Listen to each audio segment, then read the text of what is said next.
Bonjour tout le monde. Alors, on se retrouve pour la leçon 22. Alors, la leçon 22, c'est une leçon d'orthographe. On va faire un petit peu une préparation de dictée, comme on faisait régulièrement en classe, pour un petit peu travailler son orthographe. À un moment donné, il faut un petit peu voir si on a toujours en tête les règles principales. Alors, vous avez reçu, comme d'habitude, vous savez, la préparation, la feuille de préparation, sur laquelle vous allez écrire tout d'abord la dictée comme vous pensez qu'elle s'écrit.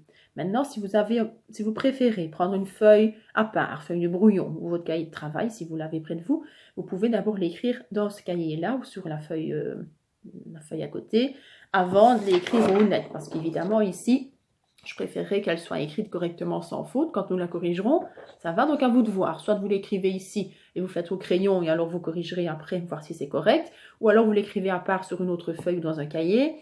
Et quand on corrigera et que ce sera juste, mais alors là, vous pourrez la recopier au net, c'est à vous de voir. Ça va? Ok?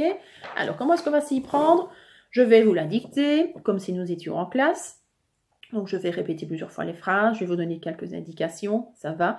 Et vous allez d'abord l'écrire. Ok? Alors, vous avez vu qu'évidemment, à la fin du fichier, vous avez le correctif. Je voudrais quand même que vous le mettiez de côté. Pour le moment, ça ne sert à rien d'aller voir comment ça s'écrit à l'avance, sinon ça n'a pas d'intérêt. Hein. Donc, mettez-le bien de côté, retournez la feuille ou mettez-le ailleurs.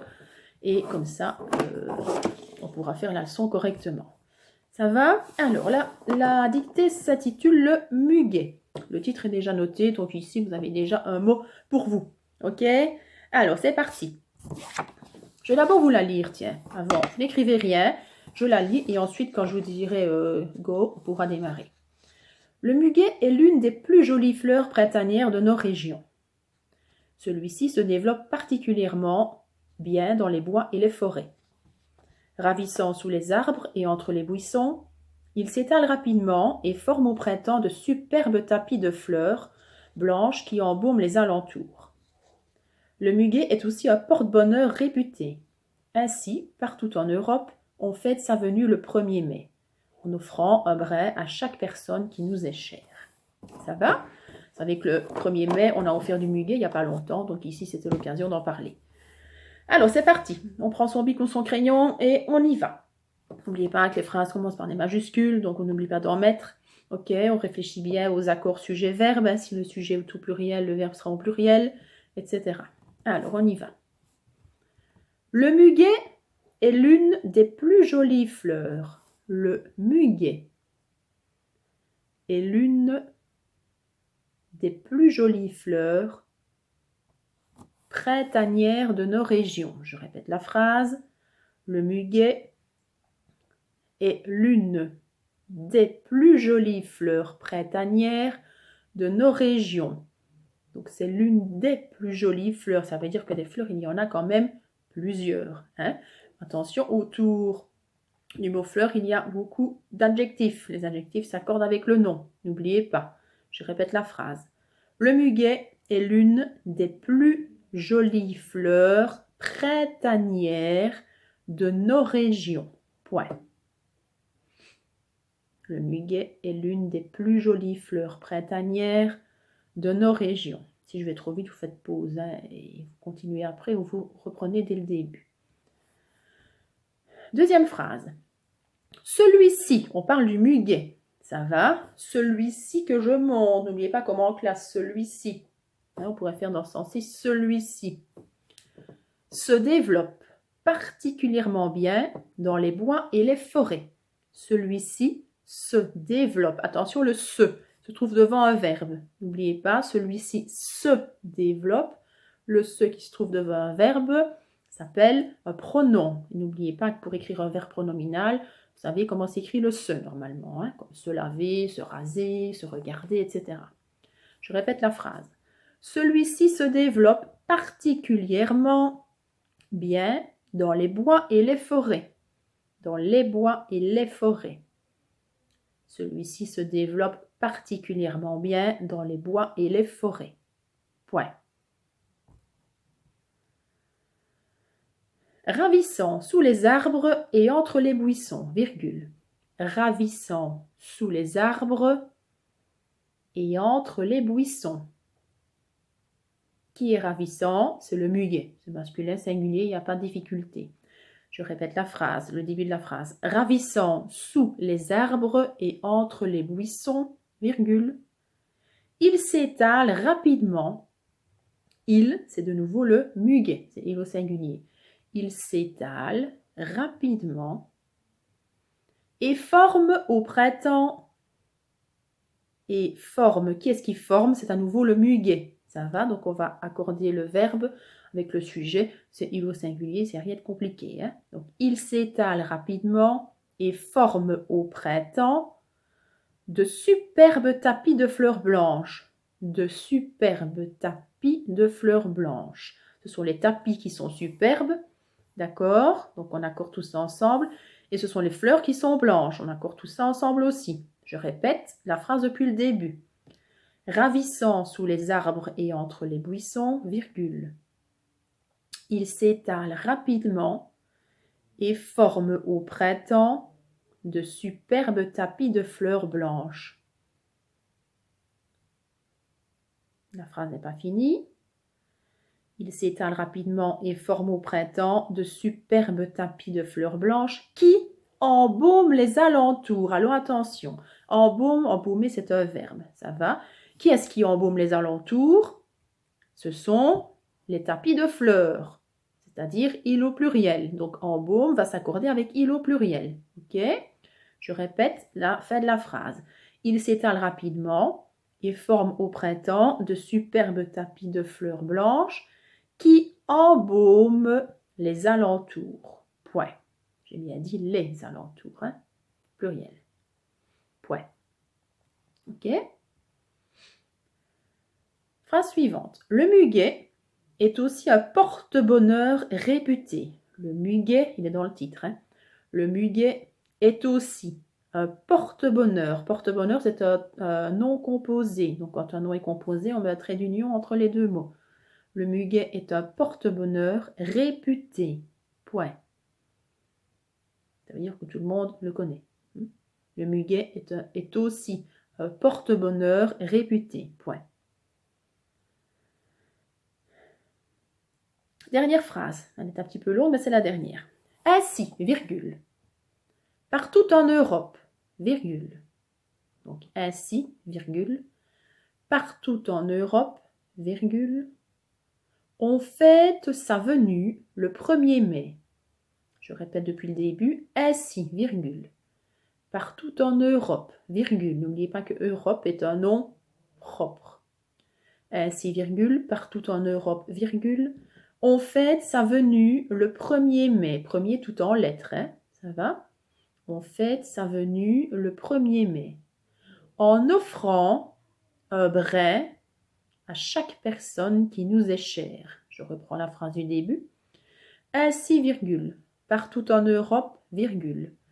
On fête sa venue le 1er mai en offrant un brin à chaque personne qui nous est chère. Alors, chaque personne, c'est une à la fois, même si on en offre à plusieurs.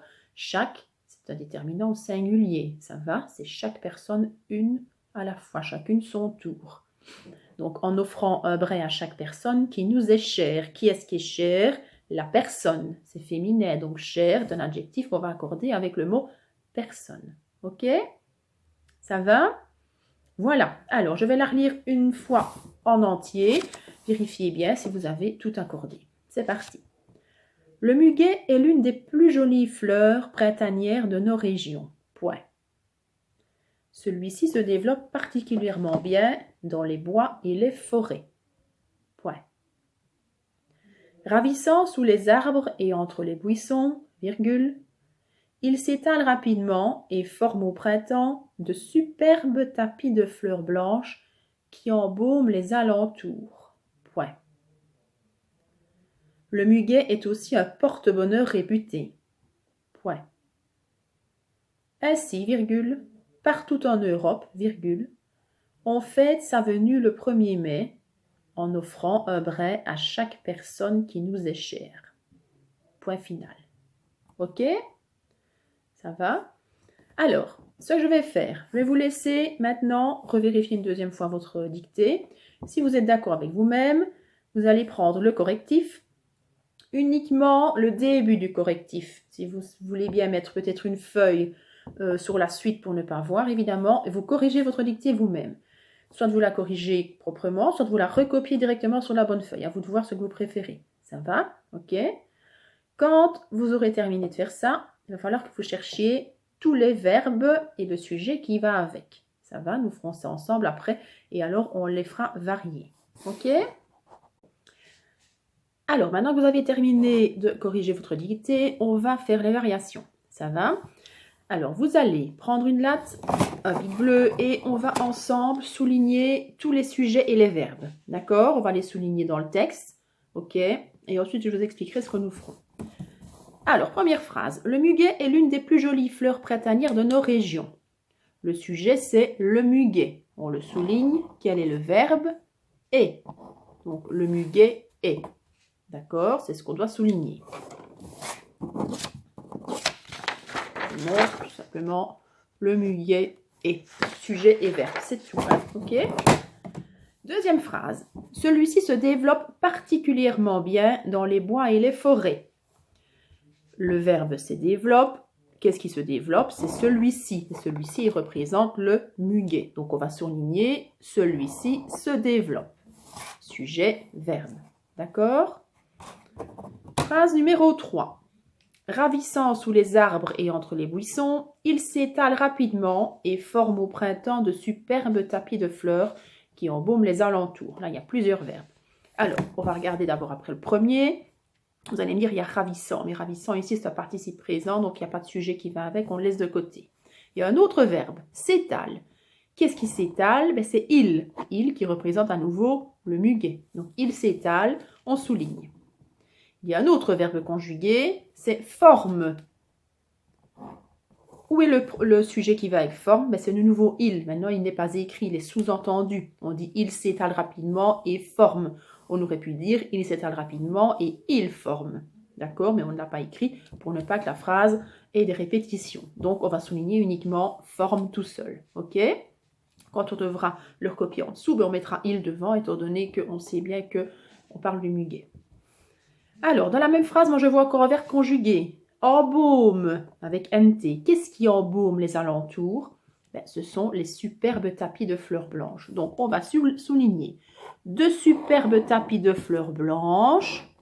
Embaume, le qui, on le passe. Ça va? Donc, le sujet, c'est de superbes tapis de fleurs blanches. Le verbe, embaume. Ok? NT, parce que ce sont les superbes tapis. Ils sont plusieurs. Phrase suivante. Le muguet est aussi un porte-bonheur réputé. Sujet, muguet, verbe, est. C'est le même que dans la première phrase. Ça va? Donc, nous sommes ici, le muguet est à nouveau. Ça va? Phrase suivante. Ainsi, partout en Europe, on fête sa venue le 1er mai en offrant un brin à chaque personne qui nous est chère. Alors, premier verbe conjugué, fête. Quel est le sujet qui va avec? C'est on. Donc, on va souligner on fête. Un autre verbe conjugué, on a est cher. Qu'est-ce qui nous est cher? La personne. Donc, on va souligner est. Et le sujet, c'est chaque personne. Donc, chaque personne est. Ok? D'accord? Alors, je vais répéter avec vous pour voir si vous n'avez rien oublié. Pardon. On souligne, le muguet est, dans la première phrase. Dans la deuxième, celui-ci se développe. Dans la troisième, il s'étale. Un peu plus bas, forme. On sait bien que c'est il forme, mais il n'y a pas le sujet. Et ensuite, dans la même phrase, toujours, de superbes tapis de fleurs blanches embaument. On passe le qui. Phrase suivante, le muguet est. C'est le même qu'au-dessus. D'accord? Ensuite, dernière phrase, on fête. Et enfin, chaque personne est. Donc, on a chaque fois souligné le sujet et le verbe. Vous savez que lorsque l'on fait ça en classe, qu'est-ce qu'il faut faire après? C'est recopier tout ce qu'on a souligné ici dans la colonne de gauche. Donc, vous allez recopier chaque sujet et son verbe à côté. D'accord? Si on a deux fois le même, comme par exemple le muguet est qui vient deux fois, on n'écrit qu'une seule fois. Ça ne sert à rien de recopier une deuxième fois. Donc, on va recopier chaque fois le sujet et le verbe. D'accord? Ok? Faites chaque fois un petit tiret devant, comme ça. Si par exemple, il vous faut deux lignes pour écrire, ici, il y a un très grand sujet, hein, donc il va peut-être vous falloir 2 lignes. Mais comme ça, vous savez qu'à chaque petit tiret, c'est un nouveau sujet qui commence. Ok? Alors, ça, vous allez faire tout seul. À côté, dans la colonne de droite, on va faire des variations. Je voudrais bien cette fois-ci que vous variez en mettant tout à l'imparfait. L'imparfait, ça s'est passé il y a longtemps. N'oubliez pas les terminaisons de l'imparfait, c'est AIS, AIS, AIT, IONS, IEZ, AIENT. On va par exemple faire le premier ensemble. Le muguet est, qu'est-ce qu'on va dire à l'imparfait? Le muguet était, terminaison AIT, parce que le muguet c'est il. Ok? Alors pour ne pas oublier, vous allez écrire ici au-dessus de la deuxième colonne, imparfait, entre parenthèses. Comme ça, vous savez que vous devez tout conjuguer à l'imparfait. Ça va? Donc au-dessus de la deuxième colonne, vous allez écrire imparfait entre parenthèses. Donc, je répète, vous allez réécrire ici, recopier tout ce que vous avez souligné dans la dictée. Ok? Vous soulignez le sujet et le verbe. Hein? C'est ce qu'il fallait faire. Donc, vous recopiez le sujet et le verbe. Ensuite, juste à côté, vous allez recopier ou plutôt varier pour que le sujet et le verbe surtout soient à l'imparfait. Donc, le muguet est deviendra le muguet était. Ça va? Et ainsi de suite pour les autres sujets-verbes. Ça va? Alors, on passe ensuite aux groupes nominaux. Rappelez-vous, qu'est-ce que c'est un groupe nominal? C'est un groupe de mots qui tournent autour d'un nom. On a forcément un nom-centre et on a presque toujours devant un déterminant et parfois on a des adjectifs qui complètent. Ça va? Par exemple, le chien, c'est un groupe nominal. On a le nom chien, devant on a un déterminant. Ça va? Le chien brun, mais c'est aussi un groupe nominal, sauf qu'on a un adjectif en plus. Donc, qu'est-ce qu'on va faire? C'est rechercher tous les noms communs. Quand on les a trouvés, on cherche ce qui va avec. Donc, déterminant et adjectif. Ok? Alors, moi, je vous propose de prendre du vert, comme ça, on change de couleur. Et on va souligner chaque fois, ou on va plutôt entourer, ça sera plus simple, tous les groupes nominaux. Alors, le premier. Le premier, on a le muguet. On entoure le muguet. Parce que si on souligne, hein, comme on a déjà souligné en bleu, comme il était aussi sujet, on ne s'y retrouvera pas. Donc, on entoure le muguet. C'est le premier groupe nominal. Ok? Alors, deuxième groupe nominal, on a aussi comme nom le mot fleur. Fleur est un nom commun, en effet, donc on regarde s'il n'y a pas autour des adjectifs ou des déterminants. Alors, on parle de quoi? Des jolies fleurs printanières. Ça, c'est un long groupe nominal. Donc, des jolies fleurs printanières. Alors, on a le plus qui est au milieu. On va le prendre avec, hein, il ne va pas nous gêner de toute façon. Mais le groupe nominal, normalement, c'est des jolies fleurs printanières. Le nom-centre, c'est le mot fleur. Ok? Donc, j'ai entouré des plus jolies fleurs printanières. Ok? Le plus, c'est un mot invariable, mais c'est pas grave. On le prend avec. Alors, un autre nom commun, région. Donc, ça va être nos régions. Ensuite, qu'est-ce qu'on a dans la phrase suivante? Celui-ci se développe particulièrement bien dans les bois et les forêts. On a le mot bois, qui est un nom, donc on va entourer les bois. Et on a le mot forêt, donc on va entourer les forêts. Ça va? Donc, nos régions, les bois, les forêts. Phrase suivante. Ravissant sous les arbres et entre les buissons, ils s'étalent rapidement et forment au printemps de superbes tapis de fleurs blanches qui embaument les alentours. Ça, c'est une longue phrase, donc dedans, on va en trouver quelques-uns. On cherche un premier nom, arbre, donc on va entourer les arbres. Ok? Buisson, on va donc entourer le déterminant avec les buissons. Ensuite, printemps, on a au printemps. Attention, le au est bien le déterminant. Ok? Dans le reste de la phrase, on a également un nom commun qui est le nom tapis. Ça va? On a également le nom fleur. Alors, deux superbes tapis de fleurs blanches font partie du même groupe nominal, mais quel est le nom centre? Est-ce que c'est tapis ou est-ce que c'est fleur? On parle tout d'abord des tapis. Ça va? Et les tapis, ils sont composés de fleurs. Mais le nom centre, c'est le nom tapis. Et autour, on a superbe, qui est un adjectif. On a fleur, qui est un autre nom. Et on a blanche, qui est aussi un adjectif. Donc, on va entourer tout ça. Deux superbes tapis de fleurs blanches. Blanche, on va avec, évidemment. Ok, donc, deux superbes tapis de fleurs blanches. Ok, donc au-dessus, on était à les buissons, c'était fait.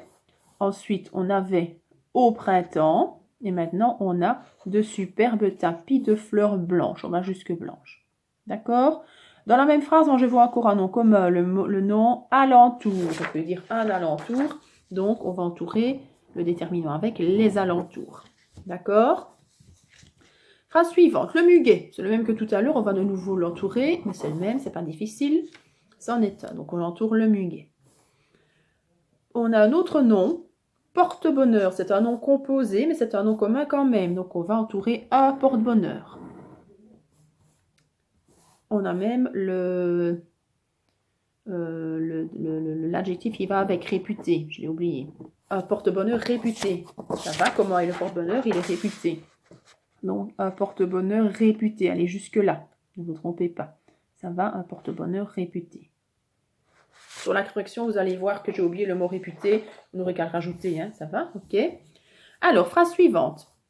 Un autre nom commun. On a un nom propre, on a Europe. Sauf qu'ici, nous, on cherche un nom commun. Pour avoir un groupe nominal, il faut un nom commun. Donc, Europe, on le laisse tomber. Alors, on a un autre nom commun, c'est venu. Donc, sa venue. D'accord? Ok. On a ensuite un brin. Un brin. On a également chaque personne, le nom personne. Et enfin, ben c'est tout. Chaque personne, c'est le dernier. Ok? On va les relister tous ensemble parce qu'il y en a pas mal. Alors, on reprend depuis le début. On entoure le muguet. Des plus jolies fleurs printanières. Nos régions. Les bois. Les forêts. Les arbres. Les buissons. Au printemps. De superbes tapis de fleurs blanches. C'est un long celui-là. Les alentours. Le muguet à nouveau. Un porte-bonheur réputé. Sa venue. Un brin. Et chaque personne. Ok? Ça va? Donc, nous en avons au total 1, 2, 3, 4, 5, 6, 7, 8, 9, 10, 11, 12, 13, je pense. Je vais compter ici.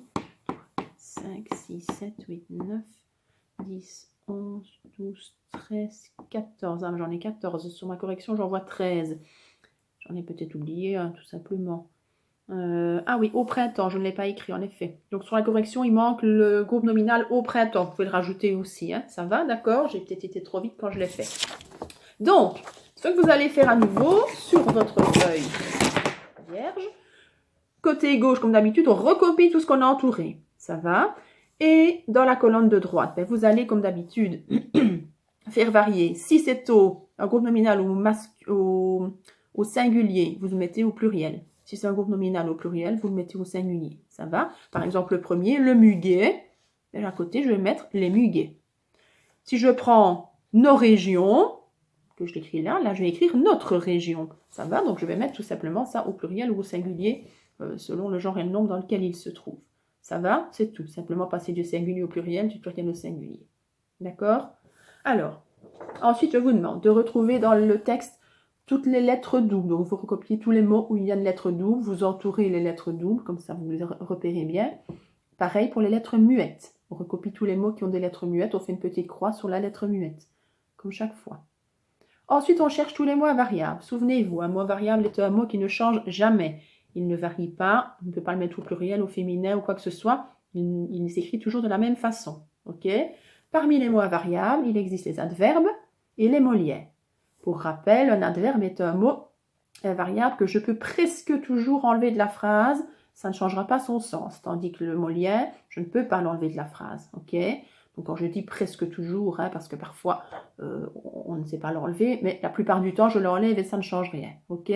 Donc là vous allez placer tous les adverbes et là vous allez placer tous les mots liés. Alors pour information, des adverbes, il y en a 1, 2, 3, 4, 5. Si vous voulez mettre un petit 5 à côté d'un verbe. Et des mots liés, 1, 2, 3, 4, 5 aussi. Voilà. J'en ai trouvé 5. 5 mots liés, 5 adverbes. Donc vous essayez de les retrouver et de les écrire. Quand vous avez terminé ça, vous prenez le correctif. Dans le correctif, tout est écrit. Ça va? Vous corrigez évidemment ce que vous avez fait.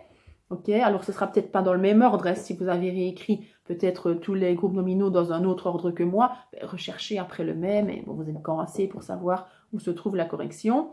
Ok, pareil pour les lettres doubles et les lettres muettes, vous n'avez peut-être pas trouvé tout dans le même ordre que moi, mais tant que vous avez trouvé le principal, c'est ce qui compte. Ça va? Alors, comment est-ce que ça va se passer pour la dictée?